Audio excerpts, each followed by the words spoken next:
অমিত শাহের road show ঘিরে কড়া নিরাপত্তা, দুর্গাপুরের তৎপর প্রশাসন। কেন্দ্রীয় স্বরাষ্ট্রমন্ত্রী অমিত শাহের আসন্ন রোড শোকে ঘিরে তৎপর হয়ে উঠেছে প্রশাসন।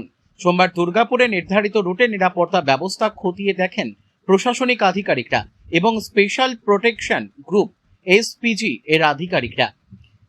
সূত্র মারফত খবর, রাজেন্দ্র প্রসাদ কালী মন্দির থেকে চণ্ডীদাস বাজার পর্যন্ত প্রায় 1 কিলোমিটারের কিছু বেশি পথ জুড়ে এই রোড শো অনুষ্ঠিত হবে। গোটা রুটে নিরাপত্তা জোরদার করার পাশাপাশি বিভিন্ন গুরুত্বপূর্ণ পয়েন্ট চিহ্নিত করে নজরদারি বাড়ানো হয়েছে। রোড শোর পথের দুপাশে একাধিক ছোট মঞ্চ তৈরি করা হয়েছে। এই মঞ্চগুলিতে বিজেপির বিভিন্ন মণ্ডল কমিটির সদস্যরা কর্মী সমর্থকদের নিয়ে উপস্থিত থাকবেন। সেখান থেকেই তারা স্বরাষ্ট্রমন্ত্রীকে স্বাগত জানাবেন বলে জানা গিয়েছে। প্রশাসনের তরফে প্রতিটি মোড়ে নজরদারি, জনসমাগম নিয়ন্ত্রণ এবং নিরাপত্তা ব্যবস্থাকে আরো কড়া করার ওপর বিশেষ জোর দেওয়া হয়েছে।